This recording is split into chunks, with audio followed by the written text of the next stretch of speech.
cause for concern for all directors of limited companies as to whether there may be any potential legal liability for them in the situation where their companies may be insolvent. This has been highlighted in two recent landmark legal cases. Firstly, in 2015, in the matter of Brooks and Willits, the joint liquidators of Robin Hood Centres plc. In that case, the judge held that it was up to the directors of the insolvent company to prove that they had taken, quote, every step to minimise the potential loss to creditors as soon as they knew the company could not reasonably avoid liquidation.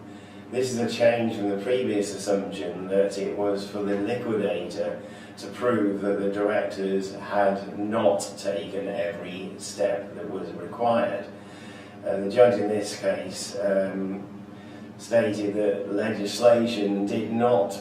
show that a liquidator was required to prove that every step had not been taken, and therefore took the opposing view and threw liability onto the directors. Therefore, in a position where the director may be aware of a large tax bill or perhaps a large trade debt has just crystallised as a result of a court ruling, or perhaps even in a situation where a company's income is likely to be lost in a large way as a result of changes in legislation, the director must now be able to demonstrate that he has taken every step in a reasonable time frame to bring the company's position round to solvency, or indeed to cease trading if that is appropriate. In the very recent case of Bull, the liquidator of PV Solar Solutions Limited, which was handed down as recently as January 2018, the judge found that two directors who had taken monies owed to themselves by the company at a time when the company was of, quote, dubious insolvency, should have taken proper consideration for the position of the company and the effect of their decision to take those monies on the creditors of the company. Indeed, in that situation, the directors had the choice of paying their remuneration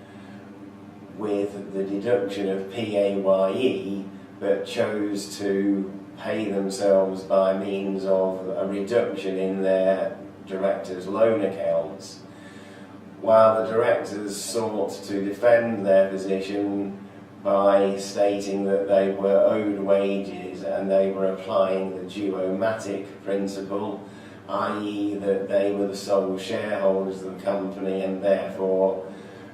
could be deemed to have passed the necessary resolutions to pay themselves these monies. The judge rejected that defence. This again throws focus on the position of directors in a situation where they are aware that large creditors are unpaid, and particularly in common situations where there are large debts due to HMRC even though trade accounts have been paid. There are clearly therefore a number of areas where directors need to take careful and precise advice on their position in a scenario where they believe that their company may be moving towards insolvency. Should you wish to